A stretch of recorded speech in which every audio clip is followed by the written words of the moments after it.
Hello, Copenhagen. Sorry we can't be there today. My name's Anna Brown. I'm the CEO of Equality Australia. We're a national LGBTIQ plus organisation based in Australia, working through legal advocacy and campaigning. We're really pleased today to be partnering with APCOM to bring to you a session called Stories of Hope from Asia Pacific. Now, if that's not the session you were planning to attend, now's your time to quickly shuffle rooms. But we were really keen to bring you this session to talk about human rights progress and challenges in Asia Pacific. The reason Equality Australia is so keen to bring this session to you is because Sydney will be hosting World Pride 2023 and be the home of the Human Rights Conference attached to that incredible event. So we're really pleased to have a group of activists from all across Asia Pacific, ready to speak to you about their experiences and their incredible work. Asia Pacific has some of the most harsh, but also some of the most progressive LGBTIQ plus laws in the world. In recent years, there's been some wonderful wins: marriage equality in Taiwan and decriminalisation in places like Bhutan and Palau, intersex rights in India, and progress on conversion therapy or practices in Australia and New Zealand. But we've also seen alarming regression and stagnation on key human rights issues across large parts of the region. A life without fear of violence and discrimination remains out of reach for many LGBTIQ plus people. So today we're going to hear from some brave activists at the forefront of these campaigns, working to ensure that LGBTIQ plus people are free and equal in rights and dignity. And I'm sure each panellist will make their own introductory remarks as they see fit about the country and their own traditions. So without further ado, I will hand over to our first speaker, Elizabeth, to tell you all a bit about herself, her work, and also one thing that gives her hope. Kia ora, Copenhagen. How exciting. I look forward to the day that we can meet each other in person. My name's Elizabeth Kerekere. I'm a Māori person indigenous to Aotearoa, New Zealand. I am whakatapui, which is an ancient term that we use to embrace all Māori with diverse genders, sexualities and sex characteristics. My organisation is Te Whana Trust, which I founded 20 years ago to advocate for whakatapui so that we may tell our stories, build our communities and leave a legacy. As part of our work for whakatapui, we've been advocating, myself as an activist, for 40 odd years and over 30 in LGBTIQ communities. What we've found is that the sites of struggle have changed. As someone who also identifies as lesbian, and we had 35 years ago, we've celebrated recently since we passed homosexual law reform. But things have moved, and we know that the real struggles that are facing right now is with our trans, non-binary and intersex people. And so that's where it's really important, where those of us who are cisgender, and for someone like me who is now in Parliament, that we use our cis privilege and all the lessons we have learned for our other activism that we do to ensure that we support and stand by those of us who are the most marginalised. There are several laws coming up to us in New Zealand. One of them, the births, deaths and marriages, relationships registration, enables people to self-identify their gender on their birth certificate. We already have world-leading legislation where they can self-identify on driver's licenses and on passports, but not on birth certificates. And when those documents do not match, especially for people who have come here as refugees and asylum seekers, that is a really, really difficult place to be. So this is one of many things. We're putting conversion therapy through this year, and I'm hoping to amend our Human Rights Act to specify rights for trans, intersex and non-binary people. So what gives me hope is my absolute and utter belief that our people will prevail. That for me in our country as an Indigenous person, that our spirituality, our culture will be the thing that sustains us in all of the work we do. So to finish, I acknowledge all of the cultures of all the people who are listening, your spiritualities, your languages, and the sacred spaces of your people. Greetings to your ancestors and to you. Thank you so much. Our next speaker is Gopi from India. I'll hand over to Gopi. Hi. Namaste, Copenhagen, and thanks for having me here. So the thing is that my name is Gopi Shankar Madurai, and I represent the South India in the National Council for Transgender Persons. So the South Indian population is more than 200 million, and we work on policy issues pertaining to gender diverse community, more GISEC communities. So my focus is more on intersex variations, infants and children born with intersex variations, and female athletes with intersex variations. And we passed the very first ever government order to ban sex-selective surgeries on intersex infants and to regulate these surgeries in the state of Tamil Nadu with around 80 million people. We have a kind of a recent medical protocol for all this. And the most important thing is that I work also very closely with the indigenous gender variant communities, and also to protect their indigenous gender variant sacred spaces. We have specific temples and spiritual places dedicated to indigenous gender variants like Jogapas, Arvanis, Sakibekis, and Mangalmukis and Kinners, etc., etc. So I closely work with those communities, and some of my close friends are from these communities. And together also we recently filed a petition to recognize the non-heterosexual marriages in India under the Hindu marriage law. So in India, we have specific marriage laws, and then we have challenged it in our first petition this year. So happy to be here. And also one of the most important issue I also focus is, the discrimination within our community and educating our own community about the diversity within our community.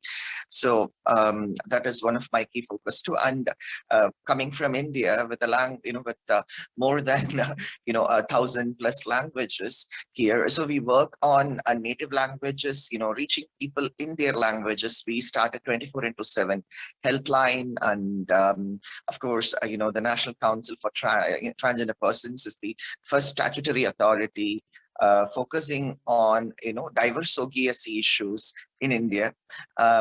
It's like an 8 years struggle for us, and then through a parliamentary act, this was formed, and I was nominated as the South representative, whereas I'm the first intersex person to hold this public office. So I also acknowledge, my ancestors from South India, as well as all those people who worked so hard, so that I'm standing on their shoulders. I must acknowledge them, and I'm so happy that a lot of known faces to me are here. So I hope we are here. We came here to kind of really show the diversity in this world, and to go beyond this out of boxes, and to just flow like river, not being very static. And also I personally believe my gender identity, sexual orientation, and sex characteristics is one important aspect of our life, but that is not everything about our life. And I'm here, and we are here to go beyond all these identities, to treat everyone equally in our own inclusive spaces. Yeah. Thank you so much. Next we have Jennifer from Taiwan. Hello, Copenhagen. Hello, everybody. 大家好 is a Mandarin. Say hello, everybody. I'm Jennifer Liu. I'm from Taiwan. So my organization is Taiwan Equality Campaign. Previously, people know us as Marriage Equality Coalition Taiwan. So we have been working on pushing the marriage equality bill in Taiwan for many years. And also my personally working in the LGBT movement for over 17 years. So Taiwan Equality Campaign is like a human rights, LGBT rights organization, but especially we are working on encourage LGBT people to participate in the politics. The reason we want to do that is because during the marriage equality campaign, we realized that we need more allies in politics to make sure we have enough representatives. I think we learned a lot from this campaign, but the most important thing for me personally is I see a lot of momentum in our civil society, and marriage equality as a very important issues in Taiwan for younger generation. And that generation actually had a very important educational environment, because we have a very important policy called Gender Equity, Gender Equity Education Act.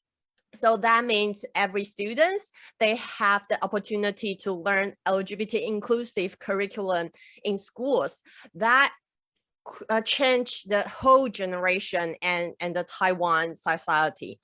So we are going to continue this important work on social education, but also the equal rights, we actually haven't achieved that. We still need to win the co-adoption rights and the rights to use artificial reproduction technology in Taiwan, and also the transnational marriage. Taiwan as the first country in Asia to have marriage, but right now a Taiwanese still cannot marry another foreigner from their country, haven't passed the marriage law. So that is inequality. So the hope for me is in these years, I saw a lot of momentum and the power of people, and that's gave me the hope that with every little efforts we work together, we can achieve everything. So I hope you also have this belief. Thanks.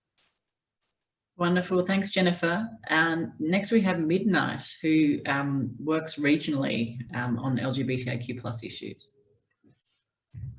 Sawadee krap everyone from Bangkok, Thailand, and to everyone attending the World Pride Copenhagen 2021. Hope you're all staying safe and staying well. My name is Midnight Punkaset Watana. I go by the pronouns he, him. I am originally from Thailand and work as the Executive Director of APCOM. As Anna says, it's a regional non-profit organization established in 2007, working on LGBTQI human rights and HIV, working with over 200 community groups across 35 countries in the Asia-Pacific region. Thank you, Anna, and also Equality Australia for working with me and APCOM together for this session. What gives me hope is actually working with the communities. The effect of COVID-19 has demonstrated the importance of the community organizations to reach and support the most vulnerable and marginalized in our communities.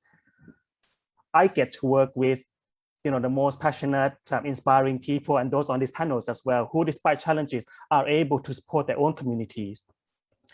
Every year, APCOM hosts the Hero Awards that acknowledges outstanding LGBTQI and HIV advocates and allies across the region. In 2020, despite the pandemic, we continued to do the Hero Awards, and it was amazing to hear stories of hope and inspiration who received the awards from Fiji, India, Pakistan, Sri Lanka, Taiwan, Thailand, and Tonga. So many are risking their lives actually to do the work within their communities. They give me hope that there's a lot of dedicated and passionate people out there within our communities that are committed to changing the world. So we are currently gearing up for the 2021 Hero Awards, and we hope that this would also give hope and inspiration to the region and the world as well. Thank you. Thank you, Midnight. And handing over last but certainly not least, Imanya. Talofa lava Copenhagen. So o muri antele le lala itang mo Trisina Imanya Brown. So sa mai fi anga sa anapu fa latai to na I mga vaseuta. Ai o lo o wau mau mga luai Queensland Australia nei itutono o lau ele malo tangata yakra.